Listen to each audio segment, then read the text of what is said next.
Hello students, कैसे हैं आप सभी। उम्मीद करते हैं कि आप सभी लोग स्वस्थ होंगे, मस्त होंगे। तो जैसा कि मैंने आप लोगों को पिछली क्लास में ये बताया था कि आप सभी लोगों को हम प्रत्येक चैप्टर की वन शॉट क्लास प्रोवाइड करेंगे। तो आज की इस क्लास में क्लास 12 की फिजिक्स विषय के अंतर्गत जो आपका पहला चैप्टर है वैद्युत आवेश तथा क्षेत्र, इस चैप्टर की वन शॉट क्लास है। मैंने आपको ये भी बता दिया है कि वन शॉट क्लास में आपको हम क्या देने वाले हैं। टोटल आपके फिजिक्स के 14 चैप्टर हैं, तो 14 वन शॉट क्लास आपको मिलेंगी। वन शॉट क्लास में हम कराएंगे क्या, वन शॉट क्लास में जितने भी उस चैप्टर के महत्वपूर्ण न्यूमेरिकल होंगे उनको कराया जाएगा। और न्यूमेरिकल कराने से पहले आप सभी लोगों को उस चैप्टर के जितने महत्वपूर्ण सूत्र होंगे उन सारे महत्वपूर्ण सूत्रों को बताया जाएगा और उनसे रिलेटेड जो महत्वपूर्ण परिभाषाएं होंगी वो भी मैं आपको क्लास में ही समझाता चलूँगा, जिससे आपको वहीं पर याद हो जाए। ठीक है ना। और अगर आपको फार्मूले की पीडीएफ चाहिए तो पीडीएफ के लिए मैंने आप लोगों को कई बार बताया है कि हमारा टेलीग्राम चैनल है बालाजी स्टडी मोशन। ठीक, मेरा मेन चैनल है बालाजी स्टडी मोशन। टेलीग्राम पर सर्च कर लीजिए और वहां पर टेलीग्राम चैनल से ज्वाइन हो जाइए। वहां पर सारी पीडीएफ मैं आपको उपलब्ध करा देता हूं। कोई भी पीडीएफ होती है वहीं पर मैं आपको उपलब्ध करा देता हूं। आज हमारी क्लास 12 की फिजिक्स विषय के अंतर्गत जो चैप्टर नंबर 1 है वैद्युत आवेश तथा क्षेत्र, इस चैप्टर की वन शॉट क्लास है। और सबसे पहले इस चैप्टर के जितने भी महत्वपूर्ण टॉपिक पर आधारित सूत्र हैं उनको यहाँ पर हम डिस्कस करेंगे। एक बार आपको रिवीजन करा देंगे, भले आपको आता है बहुत अच्छी बात है, लेकिन एक बार रिवीजन करा देंगे और फिर इन पर आधारित बहुत ही अच्छे अच्छे प्रश्नों को यहाँ पर हमने उठाया है जो कि बोर्ड एग्जाम में आते हैं और यहीं से प्रश्न आएगा, 100% यहीं पर आएगा। और न्यूमेरिकल में यदि आप एकदम जीरो हैं तो टेंशन बिल्कुल मत लीजिए, अब आप जीरो से हीरो बनेंगे। बस लगातार क्लास को अंत तक कीजिएगा, ठीक है। आप बीच में जाएंगे तो फिर मजा नहीं आने वाला है। और चैनल पर नए हैं तो सब्सक्राइब जरूर कर लीजिएगा, क्योंकि आगे की क्लासों का नोटिफिकेशन यदि आपको पाना है तो चैनल भाई सब्सक्राइब करना ही पड़ेगा और वीडियो को लाइक कर दीजिएगा भाई। तो चलिए यहाँ पर महत्वपूर्ण सूत्र आप स्क्रीनशॉट ले सकते हो, पीडीएफ आपको मिल जाएगी। ठीक है, महत्वपूर्ण सूत्र में सबसे पहला टॉपिक है आपका वैद्युत आवेश। सभी लोगों ने पढ़ा भी है कि जब दो वस्तुओं का आपस में क्या किया जाता है भाई, रगड़ा जाता है या घर्षण कराया जाता है तो उसमें आकर्षण और प्रतिकर्षण का गुण उत्पन्न हो जाता है। ठीक है, इसे क्या हम कहते हैं, वैद्युत आवेश। ठीक है, आवेश पदार्थ का वह गुण होता है जिसकी उपस्थिति से वह वस्तुओं को आकर्षित अथवा प्रतिकर्षित करने लगता है। जो वैद्युत आवेश होता है वो आपकी अदिश राशि होती है। आवेश को क्यों अक्षर से प्रदर्शित किया जाता है, क्यों बराबर आपका होता है Ne, जहाँ N होता है नंबर ऑफ इलेक्ट्रॉन, E होता है एक इलेक्ट्रॉन पर आवेश। एक इलेक्ट्रॉन पर आवेश भी आप सभी को पता होना चाहिए। E का मान कितना होता है, इसको मूल आवेश भी कहते हैं। 1.6 × 10⁻⁻19 कूलाम होता है। बहुत ज्यादा डिटेलिंग नहीं बताएंगे, आगे बढ़ते हैं। और एक सूत्र और होता है क्यों बराबर क्या होता है भाई, IT। धारा और समय के पदों में भी आवेश का ये सूत्र होता है। बात करेंगे अगले सूत्र पर, तो अगला जो सूत्र है वो है कूलाम का नियम। कूलाम का नियम सभी लोगों ने पढ़ा है कि किन्हीं दो बिंदु आवेशों के बीच लगने वाला आकर्षण अथवा प्रतिकर्षण बल जो होता है वो दोनों आवेशों के गुणनफल के अनुक्रमानुपाती और उनके बीच की दूरी के वर्ग के व्युत्क्रमानुपाती होता है। जहां पर ये जो 1/4πε0 होता है इसकी वैल्यू 9 × 10⁹ होती है ना। आप सभी को ये भी पता है 9 × 10⁹ न्यूटन मीटर स्क्वायर प्रति कूलाम स्क्वायर होती है। ओके, यहाँ पर अगर वैद्युत क्षेत्र की तीव्रता की बात करें तो वैद्युत क्षेत्र की तीव्रता हमने पढ़ी एक सदिश राशि है। ठीक है, वैद्युत क्षेत्र की तीव्रता E बराबर होती है F/Q। ठीक है, अगर हम Q की वैल्यू 1 रख दें तो किसी वैद्युत क्षेत्र में एक कूलाम आवेश पर लगने वाले बल को या बल की निष्पत्ति को हम क्या कहते हैं, वैद्युत क्षेत्र की तीव्रता। या आप ऐसे भी कह सकते हो जो कोई वैद्युत क्षेत्र है या कोई आवेश है, आवेश के चारों ओर वैद्युत क्षेत्र होता है। ठीक है, तो यहाँ पर जो आपका इस आवेश पर लगने वाला बल है और जो ये आवेश है इसके अनुपात को हम क्या कहते हैं, वैद्युत क्षेत्र की तीव्रता कहते हैं। वैद्युत क्षेत्र की तीव्रता आपकी एक सदिश राशि होती है। ठीक है, इसको E से व्यक्त किया जाता है और इसका मात्रक क्या होता है, न्यूटन प्रति कूलम या वोल्ट प्रति मीटर भी इसका मात्रक होता है। ठीक है, वो आगे विभव प्रवणता और वैद्युत क्षेत्र की तीव्रता वाले संबंध में आपने सीखा है। आगे बिंदु आवेश के कारण वैद्युत क्षेत्र की तीव्रता कितनी होती है, 1/4πε0 Q/r²। फिर उसके बाद अगला है अक्षीय स्थिति में वैद्युत द्विध्रुव के कारण आपने वैद्युत क्षेत्र की तीव्रता पढ़ी है। ठीक है, वैद्युत द्विध्रुव के कारण वैद्युत क्षेत्र की तीव्रता अक्षीय स्थिति में और निरक्षीय स्थिति में। अक्षीय स्थिति में आपने पढ़ा है E = 1/4πε0 2p/r³ और निरक्षीय स्थिति में E बराबर 1/4πε0 p/r³, जहाँ P जो होता है वो वैद्युत द्विध्रुव आगुण कहलाता है। क्या कहलाता है, वैद्युत द्विध्रुव आगुण। वैद्युत द्विध्रुव आगुण को P अक्षर से व्यक्त करते हैं। वैद्युत द्विध्रुव आगुण क्या होता है, जो आपका वैद्युत द्विध्रुव होता है, वैद्युत द्विध्रुव के दोनों आवेशों में से किसी एक आवेश का परिमाण और उसके बीच की जो दूरी होती है 2l, इसका जो गुणनफल होता है वो कहलाता है वैद्युत द्विध्रुव आगुण। यह एक सदिश राशि होती है। इसका मात्रक कूलाम मीटर होता है। अच्छा, यहाँ पर एक होता है वॉल्यूम का आघूर्ण, ठीक है। वैद्युत द्विध्रुव को अगर हम एक समान वैद्युत क्षेत्र में रख दें तो वैद्युत क्षेत्र के कारण उसके ऊपर एक वॉल्यूम कार्य करने लगता है, जो उसको वैद्युत क्षेत्र की दिशा के समांतर लाने का प्रयत्न करता है, ठीक है, जिसे प्रत्यानयन वॉल्यूम का आघूर्ण कहते हैं। और इसे लिखते हैं टाउ बराबर पी ई साइन थीटा से, ठीक है, जहाँ पी क्या है वैद्युत द्विध्रुव आघूर्ण है, टाउ क्या है वॉल्यूम का आघूर्ण है, ई क्या है वैद्युत क्षेत्र की तीव्रता, थीटा कोण है। वैद्युत फ्लक्स, गॉस की प्रमेय और वैद्युत फ्लक्स वाले चैप्टर में आप सभी लोगों ने वैद्युत फ्लक्स को पढ़ा हुआ है, ठीक है। जो कोई काल्पनिक पृष्ठ होता है, वैद्युत क्षेत्र में स्थित कोई काल्पनिक पृष्ठ है, जिससे होकर गुजरने वाली जो जितनी बल रेखाओं की संख्या होती है, उन्हीं की माप को उस पृष्ठ से बद्ध क्या कहते हैं, वैद्युत फ्लक्स। वैद्युत फ्लक्स फाई ई बराबर होता है ई इंटू ए कॉस थीटा होता है। ई वैद्युत क्षेत्र की तीव्रता, ए क्या क्षेत्रफल है। गॉस की प्रमेय वेरी मोस्ट इंपॉर्टेंट है, आप सभी लोगों को पता है, इसका प्रूफ करना भी आपको आना चाहिए। गॉस की प्रमेय एक बंद पृष्ठ के लिए लागू होती है, ठीक है। किसी बंद पृष्ठ से होकर गुजरने वाला कुल वैद्युत फ्लक्स होता है उस पृष्ठ द्वारा परिबद्ध कुल आवेश का 1/ε0 गुना होता है, ठीक है। इसलिए फाई ई बराबर Q/ε0 लिखा हुआ है। आगे बात करेंगे तो गॉस की प्रमेय में सबसे इंपॉर्टेंट अनुप्रयोग आपके यही दोनों हैं। अनंत लंबाई के सीधे आवेशित सीधे तार के निकट वैद्युत क्षेत्र की तीव्रता, ठीक है। आवेशित तार के निकट वैद्युत क्षेत्र की जो तीव्रता होती है 1/4πε0 2 λ/r होती है, जहां लैम्डा जो होता है इसको हम कहते हैं किसी चालक का रेखीय आवेश घनत्व, ठीक है। लैम्डा बराबर होता है Q/L, ठीक है। इसको हम ऐसे बोलेंगे प्रति एकांक लंबाई पर, अगर L का मान 1 हो तो प्रति एकांक लंबाई पर वितरित आवेश की जो मात्रा होती है वह उस चालक का क्या कहलाती है, रेखीय आवेश घनत्व कहलाती है। इसी प्रकार हमने अगला सीखा था कि अनंत विस्तार की समतल आवेशित चादर के निकट वैद्युत क्षेत्र की तीव्रता E बराबर σ/2ε0, जहाँ सिग्मा जो होता है वो आवेश का पृष्ठ घनत्व होता है, ठीक। आवेश के पृष्ठ घनत्व को सिग्मा से लिखते हैं, सिग्मा बराबर होता है Q/A। यहाँ पर क्या बोलेंगे कि किसी चालक के प्रति एकांक क्षेत्रफल पर वितरित आवेश की मात्रा को क्या कहते हैं, उसका आवेश का पृष्ठ घनत्व कहते हैं। फिर आगे बात करेंगे आवेशित चालक के ठीक बाहर वैद्युत क्षेत्र की तीव्रता E बराबर σ/ε0। सिग्मा आवेश का पृष्ठ घनत्व मैं आपको बता चुका हूँ। बाकी गोली कोस के कारण आप सभी लोगों ने वैद्युत क्षेत्र की तीव्रता पढ़ी है, बस, ठीक है। तो इतने ये 10 बहुत ही महत्वपूर्ण सूत्र थे जिनको मैंने एक स्थान पर पिरो दिया है। आप चाहे तो इसका स्क्रीनशॉट ले सकते हैं, आप चाहे तो इसे अपने कॉपी पर नोट कर सकते हैं, और PDF चाहिए तो आपको मैंने बता दिया है कि कहाँ से आप डाउनलोड कर सकते हैं। अब हम क्या करेंगे, बहुत ही महत्वपूर्ण प्रश्नों को लिया है मैंने, उनको यहाँ पर हम सॉल्व कराएंगे। एक एक क्वेश्चन यहाँ पर आप सभी लोगों को बहुत ही अच्छे ढंग से हम बताएंगे। आप चाहे जितना कमजोर हो, न्यूमेरिकल में आप 0 से हीरो बनने वाले हैं, ठीक है। ये चीज़ मैंने केवल आपको रिवीजन के तौर पर बताया है, इसलिए मैंने जल्दी जल्दी केवल बता दिया है, ठीक है ना। चलिए भाई, अब हम देखेंगे आज की क्लास का हम अपना पहला न्यूमेरिकल, ठीक है। पहला न्यूमेरिकल, ये चैप्टर बहुत इंपॉर्टेंट है, बहुत ही अच्छे तरीके से समझिएगा। जब शुरुआत से आप समझेंगे ना तो लास्ट तक जाने में मज़ा ही कुछ और होता है। तो पहला क्वेश्चन आप सभी लोगों की स्क्रीन पर लिखा है, एक आवेशित चालक में 4000 इलेक्ट्रॉन बाहुल्य में है, बाहुल्य का मतलब अधिकता में है, ठीक है ना। तो चालक में उपस्थित कुल आवेश और उसकी प्रकृति बताइए भाई। देखिए, जब किसी चालक पर इलेक्ट्रॉनों की अधिकता होती है तो कहा जाता है कि वह जो चालक है उस चालक ने ऋण आवेश मतलब क्या किया है, उस पर ऋण आवेश है। और अगर किसी चालक पर इलेक्ट्रॉनों की कमी होती है तो कहा जाता है कि उस चालक पर क्या है भाई, धन आवेश है। ये चीज़ ध्यान रखिए, धन आवेश का मतलब इलेक्ट्रॉनों की कमी और ऋण आवेश का मतलब इलेक्ट्रॉनों की अधिकता। तो अधिकता है, बाहुल्य का मतलब अधिकता है, तो जाहिर सी बात है जो प्रकृति होगी वो क्या कैसी होगी, ऋण आवेश होगी, ऋण आवेश होगा। अब इन्होंने ये कहा है कि चालक में 4000 इलेक्ट्रॉन, नंबर ऑफ इलेक्ट्रॉन जो दिए गए हैं, नंबर ऑफ इलेक्ट्रॉन 4000 दिए गए हैं, ठीक है। और इन्होंने ये कहा है कि चालक में उपस्थित कुल आवेश और उसकी प्रकृति बताइए। ई बराबर सभी लोग जानते ही हो, ई बराबर क्या होता है, ई बराबर 1.6 × 10⁻19 कूलम होता है।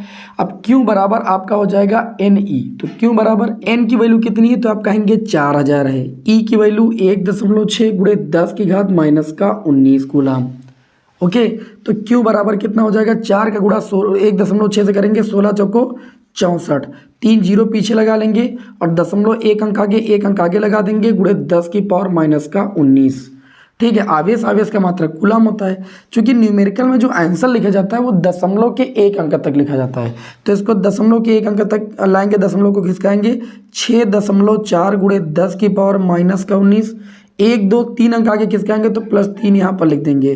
तो क्यों बराबर हो जाएगा 6.4 गुणे 10 की घात -19, 3 कितना हो जाएगा -16। तो इतने कूलाम का आवेश हो जाएगा। चूंकि यहाँ पर इलेक्ट्रॉनों की अधिकता थी इसलिए जो आवेश की प्रकृति होगी वो कैसी होगी, ऋण आवेश होगी। आवेश की प्रकृति कैसी होगी, ऋण आवेश। चलिए अगले क्वेश्चन की ओर बढ़ते हैं। आज की क्लास का अगला न्यूमेरिकल नंबर 2। कहा जा रहा है कि दो समान गोले जिन पर विपरीत किंतु असमान आवेश हैं। दो आपके समान गोले हैं जिन पर विपरीत किंतु असमान आवेश है, एक दूसरे से 90 सेंटीमीटर की दूरी पर रखे जाते हैं। ठीक है, फिर इनको आपस में स्पर्श कराकर पुनः उतनी दूरी पर रख दिया जाता है। अगर दो आवेश के गोलों को स्पर्श करा जाएगा तो दोनों पर जो आवेश आएगा वो सेम हो जाएगा, परिमाण में सेम हो जाएगा। ठीक है, और अगर प्रतिकर्षण हो रहा है तो जाहिर सी बात है सजाती होगा, आकर्षण हो रहा है तो समझ जाइएगा कि प्रकृति बदल गई है। अब यहाँ पर इन्होंने कहा कि वे एक दूसरे को 0.025 न्यूटन के बल से प्रतिकर्षित करने लगते हैं। सीधी सी बात है कि दोनों पर आवेश का परिमाण क्या हो गया है, सेम हो गया है, क्योंकि वे एक दूसरे को प्रतिकर्षित कर रहे हैं। और कितने न्यूटन के बल से प्रतिकर्षित कर रहे हैं, 0.025 न्यूटन के बल से प्रतिकर्षित कर रहे हैं।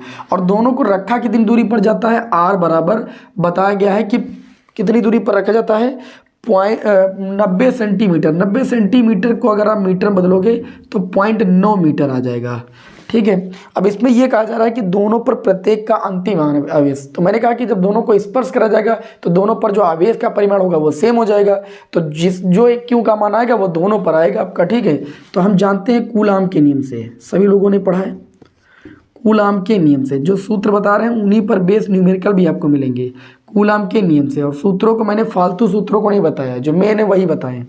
कूलाम का नियम क्या होता है, ए बराबर होता है 1/4πε0 Q1 Q2 है ना। Q1 की वैल्यू भी Q और Q2 की वैल्यू भी Q, अपान में कितना होता है r²।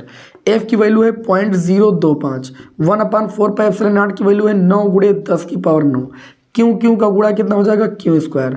r दूरी कितनी है तो आप कहेंगे 0.9, चूंकि दूरी का स्क्वायर है तो 0.9 गुणे 0.9 करेंगे तो ये हो जाएगा 0.025।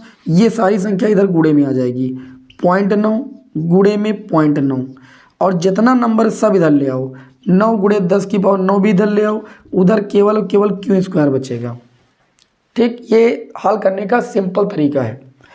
जब भैया ये वाला पॉइंट हटाओगे, ध्यान दीजिए, एक नीचे लगा लीजिए, 1 2 3 संख्या है तो 3 जीरो बढ़ा दो, ये पॉइंट हटाओगे 1 जीरो और बढ़ा दो, ये पॉइंट हटाओ 1 जीरो और बढ़ाओ, ऐसे सॉल्व करो। 9 से ये 9 कैंसिल हो गया आपका। ठीक है, और भी अगर काटना है तो काट सकते हो, 25 से कम 25, 25 चौको 100, पीछे 3 जीरो बढ़ा लो। अभी और ज़्यादा अगर कटे तो इसको काट लो। ऊपर बचा भैया 9 और नीचे बचा 10 की पावर 9, देखो बट्टे में 4 भी बचा है और 3 जीरो का मतलब 10 की पावर 3, 10 की पावर 3 और 9, 10 की पावर कितना हो जाएगा 12, बराबर कितना Q²। अब स्क्वायर को इधर भेज दो। जब स्क्वायर को भेजोगे तो ये अंडर रूट लग जाएगा। किस पर अंडर रूट लग जाएगा, 9/4 और गुणे में 10 की पावर 12। अब अंडर रूट से वही संख्या बाहर निकलती है जो अंडर रूट के अंदर 2 बार जो पूर्ण वर्ग जिसका हो निकला है। 9 का कितना हो जाएगा 3 और 4 का कितना 2 और 10 की पावर 12 का 6। तो ये देखिए 3/2 का मतलब होता है 1.5 और 10 की पावर 6 ऊपर जाएगा -6 कूलाम। तो दोनों पर जो आवेश की मात्रा होगी वो 1.5 गुणे 10 की घात -6 कूलाम आवेश होगा दोनों को स्पर्श कराने के पश्चात। ओके, तो ये भी क्वेश्चन बहुत ही इंपॉर्टेंट था, बढ़िया क्वेश्चन था, बोर्ड एग्जाम में आने के लायक है। तो ये मैंने क्वेश्चन नंबर 2 सेलेक्ट किया था। ठीक है, अब बढ़ते हैं आज की क्लास के अगले क्वेश्चन नंबर 3 की ओर। ठीक, इसमें संतुलन की स्थिति पर आधारित जो है इस चैप्टर के हमने न्यूमेरिकल देखा है, कई बार एग्जाम में पूछे गए हैं, इसलिए संतुलन की स्थिति पर आधारित यहाँ पर कम से कम हमने 2 से 3 न्यूमेरिकल उठाए हैं। ठीक है, जिनके आने की प्रबल संभावना है। ऐसे न्यूमेरिकल बोर्ड एग्जाम में ज़्यादा रखे जाते हैं, उन्हीं न्यूमेरिकल्स को यहाँ पर हम सिलेक्ट करके आपको बता रहे हैं। तो सभी विद्यार्थी भी वीडियो को शेयर करते जाएं। ठीक है, और जितने विद्यार्थी जुड़ रहे हैं, ठीक है, जितने विद्यार्थी जुड़ रहे हैं वो क्लास में अंत तक बने जरूर रहें, तभी उनको पूरा फायदा मिलेगा, है ना। तो आज की क्लास का अगला जो क्वेश्चन होगा वो क्वेश्चन नंबर हमारा 3 है। क्वेश्चन नंबर 3 में कहा जा रहा है कि 2 बिंदु आवेश हैं और बिंदु आवेश एक पर है प्लस का 4e और दूसरे पर आपका प्लस का e, परस्पर a मीटर a दूरी पर है। ठीक है, ध्यान दीजिएगा, यहाँ पर एक बिंदु आवेश है, इसको a मान लो, यहाँ पर b मान लो, इस पर कह रहे हैं कि प्लस का 4e आवेश है और इस पर कह रहे हैं प्लस का e आवेश है। अब बात ये कही जा रही है कि ये एक दूसरे से a मीटर की दूरी पर है या a दूरी पर है। ओके। आगे प्रश्न में कहा जा रही है, ऐसे प्रश्न ज़्यादा एग्जाम में पूछे जाते हैं और कहा जा रहा है कि इस तरह एक तीसरे बिंदु आवेश क्योंकि इन दोनों आवेशों को मिलाने वाली रेखा पर कहाँ रखें कि वह संतुलन की स्थिति में हो। मान लीजिए कोई क्यों आवेश लिया है, यहाँ पर रख दिए, ये बिंदु हमारा सी है, ठीक है। इस आवेश से यहाँ तक की दूरी x मान लेंगे, टोटल दूरी आपकी अगर a है भैया, ठीक है, और इतनी दूरी x है तो ये बचेगी दूरी आपकी a माइनस का x, ठीक है। तो जो इस बिंदु आवेश से इस आवेश की दूरी हो जाएगी वो a माइनस एक्स हो जाएगी, इस बिंदु आवेश से यहाँ तक की जो दूरी हो जाएगी वो आपकी x हो जाएगी। अब ये कह रहे हैं कि किस दशा में यह संतुलन की स्थिति में होगा और किस दशा में अस्थायी। देखिए भाई, संतुलन की स्थिति के लिए सभी लोग जानते हो, संतुलन की स्थिति के लिए संतुलन की स्थिति में तब रहेगा जब इस आवेश के कारण इस पर लगने वाला बल और इस आवेश के कारण इस पर लगने वाला जो बल होगा वो आपस में बराबर होगा। अर्थात सिंपल शब्दों में F1 बराबर हम इसको F2 लिख सकते हैं। तो चलिए +4E आवेश के कारण इस पर जो बल कार्य करेगा, कूलाम के नियम से हम सभी लोग जानते हैं 1/4πε0 Q1 Q2 4E इंटू में Q बट्टे में इसके बीच की दूरी कितनी x, इसका स्क्वायर। फिर इस आवेश के कारण इस पर बल लगेगा 1/4πε0 E इंटू में कितना भाई Q, और दोनों आवेशों के बीच की दूरी कितनी हो जाएगी a माइनस एक्स, इसका कर देंगे स्क्वायर। ठीक, अब संतुलन की स्थिति में दोनों बल बराबर दिखाएंगे यहाँ पर हम, और हमें निकालना क्या है, हमें यही चीज़ तो निकालना है कि किस दशा में वह संतुलन अस्थायी संतुलन की स्थिति में होगा। मतलब डिस्टेंस आपको निकालना है, इस आवेश से और इस आवेश से कितनी होगी।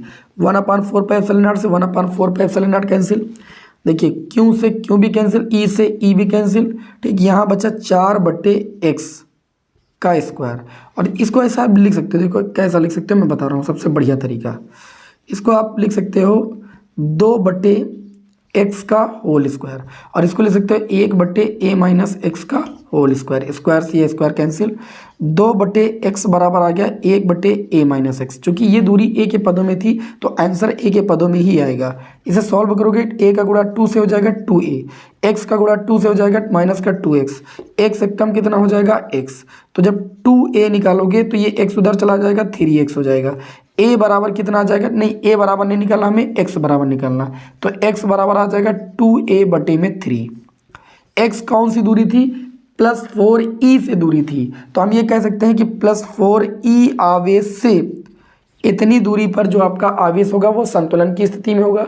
और अगर इस आवेश से निकालना है तो ये x की वैल्यू उठा के यहाँ पर रख दो, तो ये हो जाएगा a माइनस x की वैल्यू कितनी आई है 2a/3, 3a से 2a जाएगा तो ये a/3 आ जाएगा। तो इस आवेश से जो दूरी हो जाएगी वो a/3 हो जाएगी, और इस आवेश से जो दूरी हो जाएगी वो आपकी 2a/3 हो जाएगी जब ये आवेश संतुलन की स्थिति में होगा। समझ में आई बात। इस तरह का न्यूमेरिकल एग्जाम में कई बार आ चुका है, इसलिए मैंने इस न्यूमेरिकल को यहाँ पर उठाया था। आज की क्लास के अगले न्यूमेरिकल की ओर हम भैया बढ़ेंगे। आप सभी को पता है कि हम समय बिल्कुल लॉस नहीं करते हैं, लगातार आप लोगों को क्वेश्चन पर क्वेश्चन बताते रहते हैं, जिससे जो विद्यार्थी बाद में क्लास देखे तो उसको ऐसा नहीं लगना चाहिए कि हमारा तो समय बहुत ज़्यादा जा रहा है।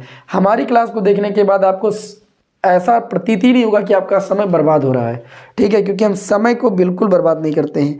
चलिए आज की क्लास के अगले क्वेश्चन की ओर हम बढ़ेंगे। अगला जो क्वेश्चन है वो कह रहा है कि 2 बिंदु आवेश हैं, बिल्कुल इसी तरीके का है संतुलन की स्थिति वाला, ठीक है।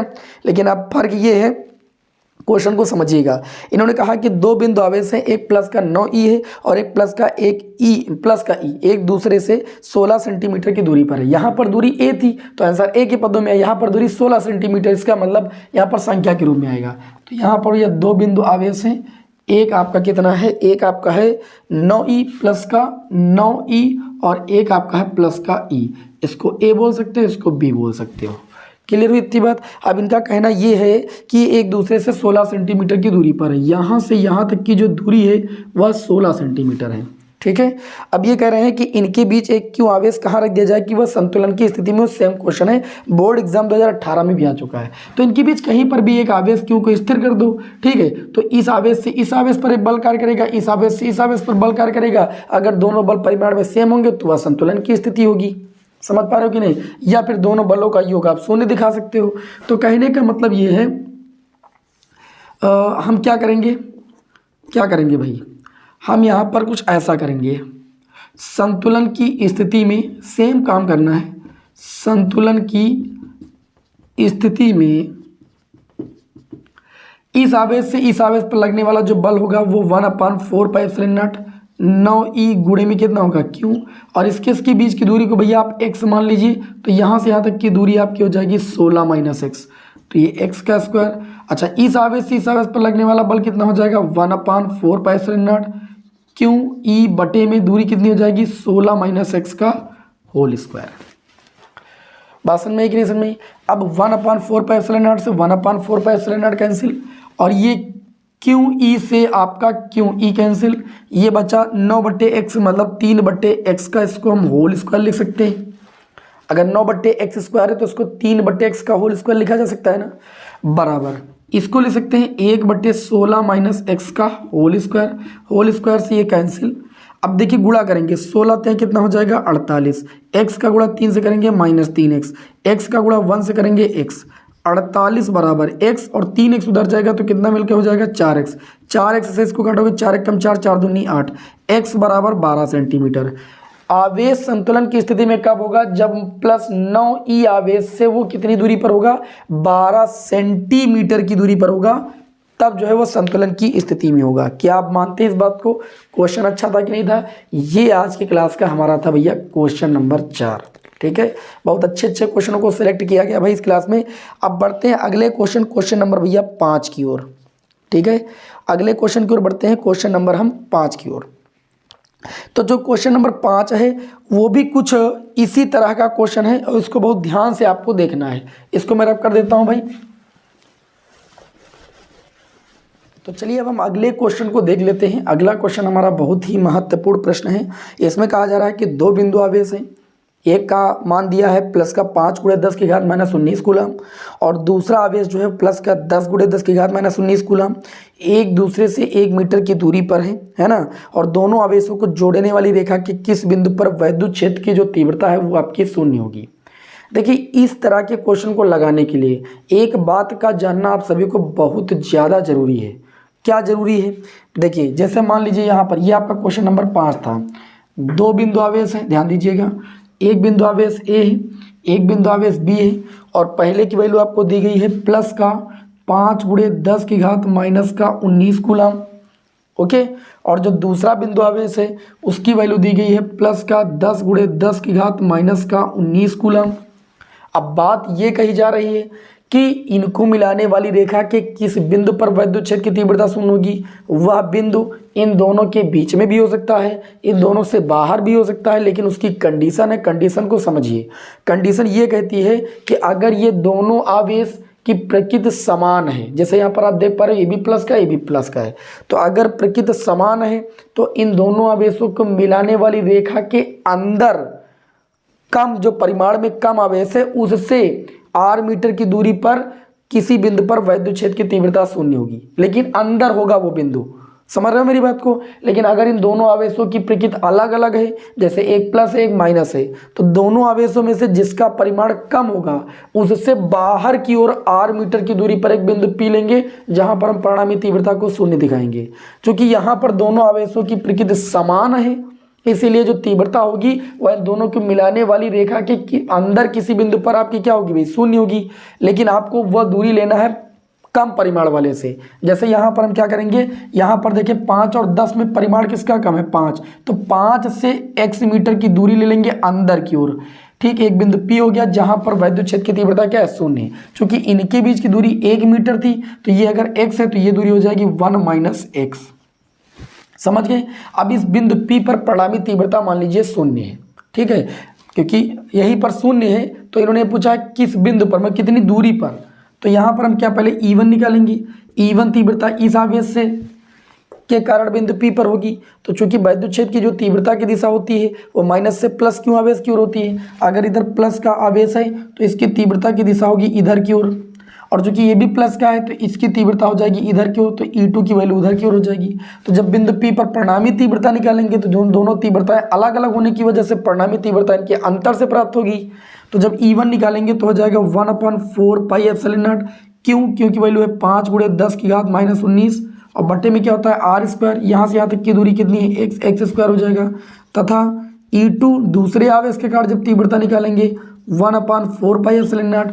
आवेश की वैल्यू है 10 गुणे 10 की घात माइनस का 19, और यहाँ से यहाँ तक की दूरी कितनी हो जाएगी 1 - x का होल स्क्वायर। अतः जब परिणामी तीव्रता निकालेंगे तो हम परिणामी तीव्रता निकालना सभी लोग जानते हैं कि अगर तीव्रताएं एक ही डायरेक्शन में होती हैं तो परिणामी तीव्रता उन दोनों के योग से प्राप्त होती है, और तीव्रताएं अलग अलग डायरेक्शन में होती हैं तो जो परिणामी तीव्रता होती है वो उन दोनों तीव्रताओं के अंतर से प्राप्त होती है। अब चूंकि यहाँ पर इस बिंदु पर जो परिणामी तीव्रता है ये परिणामी तीव्रता ये शून्य है। E1 की अगर बात करें तो 1/4πε0 कितना है 5 गुणे 10 की घात माइनस का 19, और बट्टे में कितना है x² माइनस E2 की वैल्यू कितनी है 1/4πε0 10 गुणे 10 की घात माइनस का 19, बटे में दूरी कितनी है 1 - x का होल स्क्वायर। अब इस वैल्यू को, ये जो ऋणात्मक वाली वैल्यू है इसको इधर ले आइए तो ये प्लस का हो जाएगा 1/4πε0 10 गुणे 10 की पावर माइनस का 19, बटे में कितना है 1 - x का होल स्क्वायर। ठीक है, और इधर कितना है 1/4πε0 5 गुणे 10 की घात माइनस का 19, बटे में दूरी कितनी है x²। इससे ये वैल्यू आपकी कैंसिल हो जाएगी, 10 की घात माइनस 19 से 10 की घात माइनस 19 कैंसिल, 5 एकम 5 5 दूनी 10, 2 का गुणा x² से कर लीजिए, ये आपका हो जाएगा 2x² बराबर इधर कितना हो जाएगा 1 - x का होल स्क्वायर। स्क्वायर इधर भेज दीजिए, या इसको √2x का होल स्क्वायर बना लीजिए, और ये हो जाएगा 1 - x का होल स्क्वायर। स्क्वायर से स्क्वायर कैंसिल, √2x, इस x को इधर ले आएंगे, प्लस का x बराबर 1 हो जाएगा, x कॉमन लीजिए √2 + 1 हो जाएगा बराबर 1 हो जाएगा। x की वैल्यू आ जाएगी 1/1 प्लस का √2, x की वैल्यू इतनी आ जाएगी। यहाँ पर आप √2 की वैल्यू भी रख देख सकते हो 1.414, उसके बाद जो है इसका आंसर निकाल सकते हो। बाकी इतना ही आंसर हमारे समझ से आना चाहिए।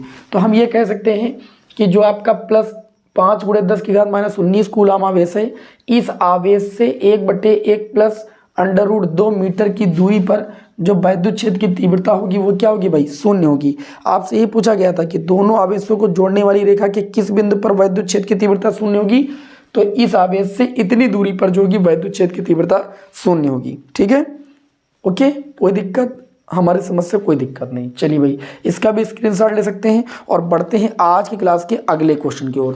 अगला जो प्रश्न मैंने आप सभी लोगों के समक्ष लिया है, बहुत ही बढ़िया प्रश्न लिया। हमने कहा कि यहाँ पर कोई भी हल्का क्वेश्चन मैंने आप सभी के समक्ष नहीं लिया है, सारे मस्त क्वेश्चन और तगड़े क्वेश्चनों को यहाँ पर उठाया गया है। ठीक है, जो कि बोर्ड एग्जाम की दृष्टि से भी बहुत ज़्यादा इंपॉर्टेंट है। इनको आप तैयार कर लेते हो तो न्यूमेरिकल की आपकी अच्छी खासी प्रैक्टिस हो जाएगी।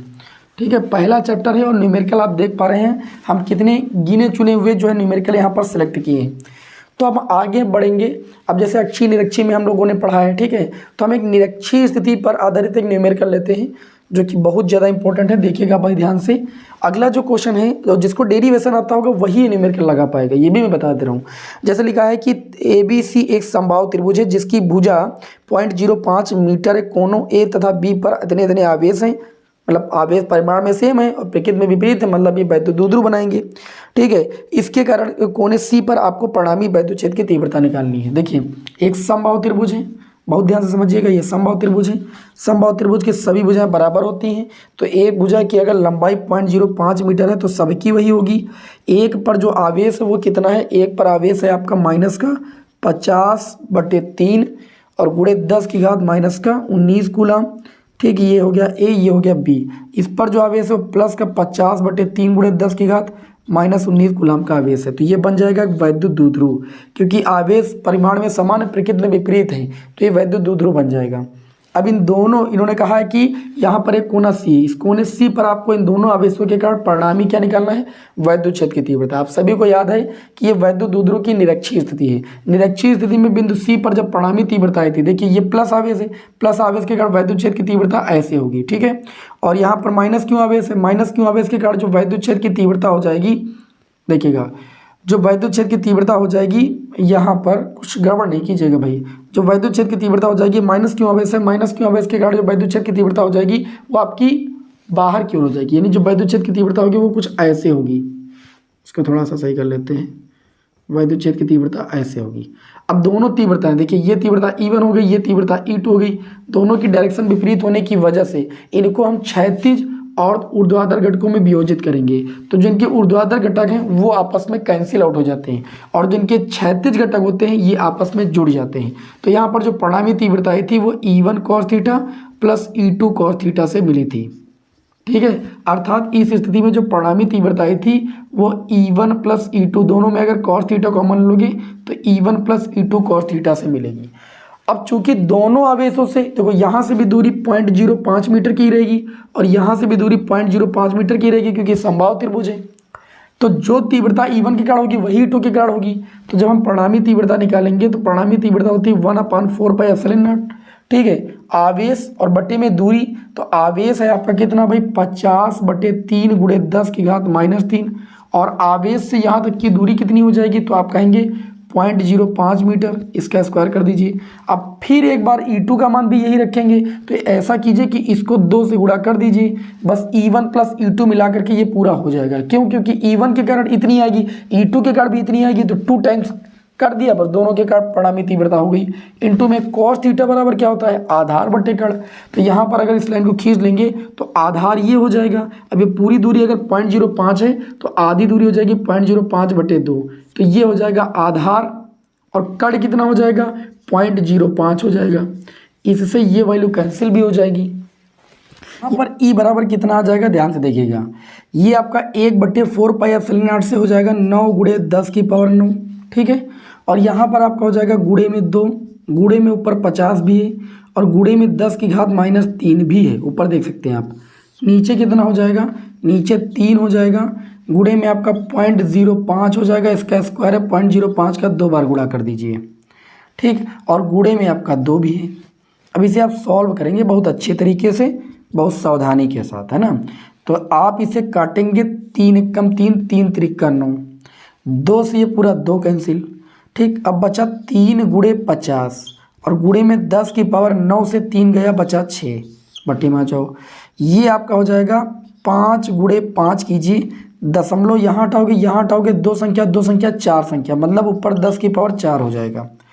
5 से 50 को काटोगे ये कितना हो जाएगा 10, 5 × 5 5 दूनी 10। E बराबर कितना आ जाएगा 3 दूनी 6 और गुणे में 10⁻6 4 कितना 10। वैद्युत क्षेत्र की तीव्रता हो जाएगी 6 × 10⁻10 न्यूटन प्रति कूलम। और वैद्युत क्षेत्र की तीव्रता एक सदिश राशि है। इसकी दिशा की बात तो आप देख पा रहे हैं, परिणामी दिशा ये AB के समांतर है, तो परिणामी जो दिशा जो इसकी दिशा होगी वैद्युत क्षेत्र की वह AB के समांतर होगी और परिणामी जो तीव्रता होगी वो आपकी 6 × 10⁻10 न्यूटन प्रति कूलम होगी। बताइए बढ़िया क्वेश्चन था कि नहीं था। चलिए अब थोड़ा हम वैद्युत द्विध्रुव आघूर्ण पर करा देते हैं एक आधे क्वेश्चन को जो बहुत ज़्यादा इंपॉर्टेंट होते हैं, आपके एग्जाम में आने के लायक होते हैं, और फिर वैद्युत फ्लक्स वगैरह पर हम लोग पढ़ते हैं, है ना। जितने मोस्ट इंपॉर्टेंट क्वेश्चन है हमने कहा एक ही क्लास में आपको करा देंगे हम, आपको कोई भी टेंशन लेने की जरूरत नहीं है, ना किसी सीरीज को पढ़ने की जरूरत है, ना आपको कुछ भी नहीं पढ़ना, अनसॉल्व पेपर सॉल्व कर लेना और ये क्लास कर लेना। ठीक है, तो चलिए आगे करते हैं भाई। अगला जो क्वेश्चन है हमारा वो कहा जा रहा है कि एक वैद्युत द्विध्रुव है। वैद्युत द्विध्रुव सभी लोग जानते हो। वैद्युत द्विध्रुव क्या होता है, जब दो आवेश परिमाण में समान, जैसे यहाँ -Q है और यहाँ +Q है, परिमाण में समान आवेश है दोनों, प्रकृति में विपरीत आवेश जब एक दूसरे से अल्प दूरी 2l पर रखे होते हैं तो वे एक वैद्युत द्विध्रुव का निर्माण करते हैं जिसे हम वैद्युत द्विध्रुव कहते हैं। अब इन्होंने कहा कि एक वैद्युत द्विध्रुव है और इस द्विध्रुव की जो लंबाई है वह 4 सेंटीमीटर है। हमने कहा अभी कहा कि द्विध्रुव की लंबाई को 2l से लिखते हैं और वो आपको दी गई 4 सेंटीमीटर, इसको लिख सकते हो 4 × 10⁻2 मीटर। बात को समझ में है कि नहीं समझ में? अच्छा, आगे क्या कहा जा रहा है कि कहा जा रहा है कि को एक समान वैद्युत क्षेत्र में, वैद्युत क्षेत्र कितना दिया है, वैद्युत क्षेत्र E बराबर आपको दिया गया है 10⁴ न्यूटन प्रति कूलम का एक आपका वैद्युत क्षेत्र है। आगे कहा जा रहा है इसे 30 डिग्री के कोण पर रखने पर, थीटा बराबर आपको दिया गया है 30 डिग्री के कोण पर रखने पर। आगे कहा जा रहा है 9 × 10⁻⁹ न्यूटन मीटर का बल आघूर्ण, बल आघूर्ण का मतलब टाउ दिया है आपको, टाउ बराबर दिया है 9 × 10⁻2 न्यूटन मीटर का बल आघूर्ण लगता है। कहा जा रहा है द्विध्रुव के द्विध्रुव आघूर्ण को हम बोलते हैं P की गणना करना है। मैंने अभी बताया था कि टाउ बराबर आपका होता है PE sin थीटा। अगर आपको P चाहिए तो P बराबर हो जाएगा टाउ बटे में E sin थीटा। कोई समस्या? तो ये आपका कितना आ जाएगा P बराबर टाउ की वैल्यू कितनी है तो आप कहेंगे 9 × 10⁻2। ओके। अच्छा आगे बात करें, ई वैद्युत क्षेत्र की तीव्रता कितनी है 10⁴ और साइन थीटा की वैल्यू कितनी है 30 डिग्री। तो ये P बराबर आ जाएगा 9 × 10⁻²। ये 4 ऊपर जाएगा 10⁻⁻4, साइन 30 की वैल्यू 1/2। इस 2 को ऊपर ले जाएंगे, 9 दूनी 18 हो जाएगा और गुणे 10⁻⁻4 और 2 कितना हो जाएगा -6। P बराबर दशमलव को एक अंक तक लाएंगे, 1.8 × 10⁻⁻6। अगर दशमलव एक अंक आगे बढ़ाएं तो एक जुड़ जाएगा, ये -5 हो जाएगा। अच्छा हम यहाँ कर अगर बात करें तो वैद्युत द्विध्रुव आघूर्ण है और ये होता है एक आवेश और उसके बीच की दूरी का गुणनफल, अर्थात इसका मात्रक जो होगा वो आपका होगा कूलाम मीटर।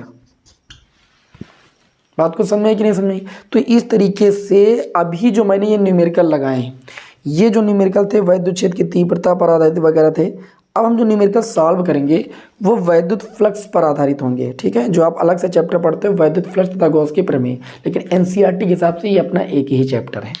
ओके, तो चलिए भाई सभी विद्यार्थी भाई क्लास से जुड़े जरूर रहेंगे, क्योंकि अब जो आपके न्यूमेरिकल बच्चे हुए उनको भी इसी क्लास में करा करके तब जो है इस चैप्टर की समाप्ति हम करेंगे। चलिए भाई आगे बढ़ते हैं। जो आगे के न्यूमेरिकल हैं कहाँ गए भाई, आगे के न्यूमेरिकल। और आप लोगों के लिए एक जानकारी, अगर आपको फार्मूला सेट की पीडीएफ चाहिए, देखिए मैंने नोट कर दिया है अच्छी रेटिंग में, देखिए उल्टा दिखाई पड़ा है। इसकी पीडीएफ मैं आपको दे दूंगा Telegram channel Balaji study motion पर, तो अगर आपको चाहिए तो आप वहां से ले सकते हैं, कोई दिक्कत नहीं, बिल्कुल भैया फ्री ऑफ कॉस्ट है। और मुझे पता है कि फ्री ऑफ कॉस्ट की इज्जत होती नहीं है, लेकिन फिर भी आप लोगों के लिए मैं क्लास बनाता हूँ, ठीक है। तो कुछ लोग इंटरेस्ट तो लेते हैं भाई, लेकिन कुछ लोग इंटरेस्ट नहीं लेते हैं, ठीक है। जो लोग इंटरेस्ट लेते हैं उनको लाभ भी मिलता है इसका। अब देखिए यहाँ पर आगे जो हमारा अगला क्वेश्चन होगा वो आपका वैद्युत फ्लक्स पर होगा, और ऐसा न्यूमेरिकल एग्जाम में आता है, ठीक है। यह सदिश रूप में होता है। इन्होंने कहा कि एक समान वैद्युत क्षेत्र, जो वैद्युत क्षेत्र की वैल्यू इन्होंने सदिश रूप में दे रखी है 2i प्लस का 3j और उसके बाद दिया गया है माइनस का 4k, ठीक है, वोल्ट पर मीटर। मैंने कहा था वैद्युत क्षेत्र की तीव्रता का मात्रक वोल्ट पर मीटर भी होता है, में एक पृष्ठ के क्षेत्रफल। अच्छा क्षेत्रफल आपको दिया गया है, कितना दिया गया है -4k मीटर स्क्वायर से प्रदर्शित है। कहा जा रहा गुजरने वाले वैद्युत फ्लक्स की गणना कीजिए। जो भैया वैद्युत फ्लक्स होता है वो वेक्टर ई डॉट वेक्टर ए होता है, इन दोनों का डॉट प्रोडक्ट होता है, और डॉट प्रोडक्ट इनके परिमाण उनकी बीच बनी कोज्या के गुणनफल के बराबर भी होता है। तो E A vector E dot vector A को ई ए कॉस थीटा भी लिखा जा सकता है। तो यहाँ पर चूंकि सदिश रूप में लिख दीजिए, यहाँ पर 2i plus 3j minus 4k। बहुत आसान क्वेश्चन होता है, एग्जाम में आता जरूर है, और माइनस का 4k। एकांक लंब कोणिक सदिश में आप लोगों को मैंने रिलेशन बताया है, k का मल्टीप्लाई तो 1 होगा, मतलब डॉट प्रोडक्ट 1 होगा, लेकिन k का j के साथ i के साथ 0 हो जाएगा। तो केवल k का k के साथ कराएंगे, 4 और 4 का गुणा कितना हो जाएगा 16, माइनस माइनस का गुणा प्लस, और ये हो जाएगा k डॉट k की वैल्यू डॉट के प्रोडक्ट में 1 हो जाएगी, यह आ जाएगा 16। मात्रक की बात करें तो यह हो जाएगा न्यूटन मीटर स्क्वायर प्रति कूलाम, न्यूटन मीटर स्क्वायर प्रति कूलाम। दूसरा मात्रक भी यहाँ पर लिख सकते हैं वोल्ट मीटर लिख सकते हैं, क्योंकि 1 मीटर से मीटर कैंसिल हो जाएगा। चलिए भाई अगले न्यूमेरिकल की ओर बढ़ते हैं। अब आगे भी 2 न्यूमेरिकल बचे हैं, अगला न्यूमेरिकल ध्यान से देखिएगा। इन्होंने कहा कि एक अनंत लंबाई की एक समान आवेशी सीधे तार का रैखिक आवेश घनत्व, अभी बताया था अनंत लंबाई के रैखिक आवेश घनत्व को लैम्डा से व्यक्त करते हैं। ये इन्होंने दिया है, लैम्डा बराबर दिया 10 × 10⁻⁸ पता था ना, और कूलाम प्रति मीटर इसका मात्रक होता है। या इसको आप ऐसे भी लिख सकते हो 10⁻⁷ कूलाम प्रति मीटर। अच्छा आगे अगर बात करें तो तार से 2 सेंटीमीटर दूर उत्पन्न वैद्युत क्षेत्र की तीव्रता की गणना करनी। आर बराबर इन्होंने कहा 2 सेंटीमीटर दूर, मतलब 2 × 10⁻2 मीटर की बात हुई। आई बात समझ में?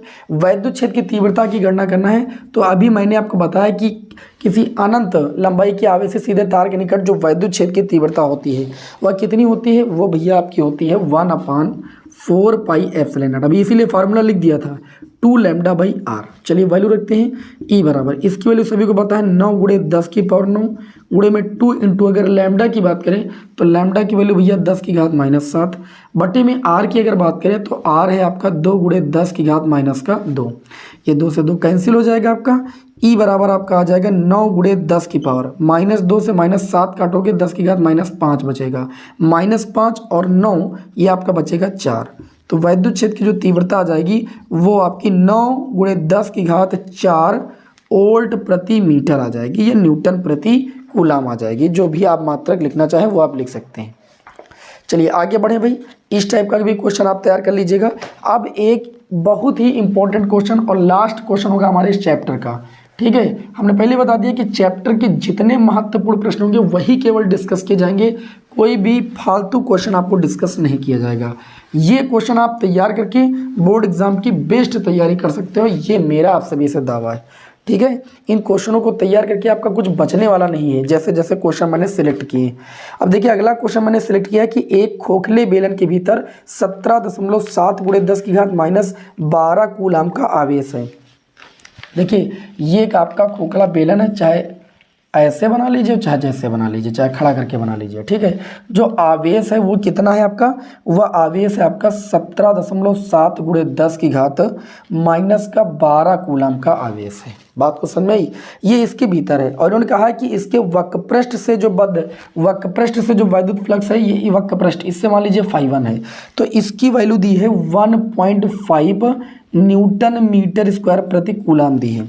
आगे कह रहे हैं कि इसके एक समतल पृष्ठ से बद्ध वैद्युत फ्लक्स निकालिए। मतलब ये जो पृष्ठ है दोनों किसी एक समतल पृष्ठ से बद्ध वैद्युत फ्लक्स, तो इसके कारण अगर हम φ मान लें तो इसके कारण भी φ होगी, तो टोटल जो वैद्युत फ्लक्स होगा, मतलब आपको ये आपका φ1 दे दिया, तो किसी एक पृष्ठ के कारण आपको वैद्युत फ्लक्स निकालना, मतलब φ की वैल्यू निकालना है। तो हम सभी लोग जानते हैं कि कोई भी बंद पृष्ठ होता है, गॉस के प्रमेय बताया गया, तो जो कुल वैद्युत फ्लक्स होता है, कुल वैद्युत फ्लक्स यानी φ टोटल जो होता है वो Q/ε0 के बराबर होता है। अच्छा, टोटल जो वैद्युत फ्लक्स होगा φ1, मतलब φ+φ+φ1, ये टोटल वैद्युत फ्लक्स होगा इस पृष्ठ और वक्र पृष्ठ से आपको दिया है बराबर कितना Q/ε0। अब देखिएगा ध्यान से, φ कितना हो जाएगा 2φ, जहाँ φ होगा एक समतल पृष्ठ से गुजरने वाला वैद्युत फ्लक्स, और यहाँ पर देखिए ये φ1 है ना, ये φ1 है, φ1 मतलब वक्र पृष्ठ से, और वक्र पृष्ठ से कितना दिया है 1.5 दिया है। क्यू की वैल्यू कितनी है, क्यू की वैल्यू 17 ध्यान दीजिएगा, देखिए गड़बड़ हो गया, 17.7 × 10⁻12 है ना, और बटे ε0 की वैल्यू कितनी होती है 8.85 × 10⁻12। ये पॉइंट से पॉइंट हटेगा, यहाँ 0 बढ़ जाएगा और ये 2 बार पूरा चला जाएगा, इससे कैंसिल भी हो जाएगा। तो 2φ प्लस का 1.5 बराबर 2, तो 2φ बराबर 2 माइनस का 1.5, ये उधर चला गया, तो 2φ बराबर 2 से 1.5 जाएगा, 0.5 बचेगा, तो φ बराबर आ जाएगा 0.5/2, ये पॉइंट हटाओगे 0 बढ़ाओगे 5 चौक 20, 1/4 का मतलब होता है 0.25। समझ बात। और चूंकि ये वैद्युत फ्लक्स है, वैद्युत फ्लक्स का मात्रक क्या होता है, वैद्युत फ्लक्स का मात्रक होता है न्यूटन मीटर स्क्वायर प्रति कूलाम। ये जो फ्लक्स आया है ये किसी एक समतल पृष्ठ से गुजरने वाला वैद्युत फ्लक्स, चूंकि 2 समतल पृष्ठ थे इसलिए यहाँ पर 2φ मैंने लिखा था, बात समझ में, और ऐसा क्वेश्चन एग्जाम में आता इसलिए मैंने इसको यहाँ पर बताया। आज की क्लास में मैंने जो पहला चैप्टर था, पहले चैप्टर के जितने महत्वपूर्ण न्यूमेरिकल मेरी नज़र में थे वो मैंने आपको यहाँ पर डिस्कस कर दिए हैं, और प्रीवियस ईयर में ऐसे क्वेश्चन ही इस चैप्टर से आपको देखने को हमेशा मिलेंगे, तो इनकी अच्छे से प्रैक्टिस कर डालिए। PDF आपको हम टेलीग्राम चैनल पर दे देंगे न्यूमेरिकल की भी, वहाँ पर टेलीग्राम चैनल पर जरूर ज्वाइन हो जाइए। बाकी नेक्स्ट क्लास में आप सभी को मिलते हैं। बेस्ट ऑफ लक, जय हिंद, वंदे मातरम।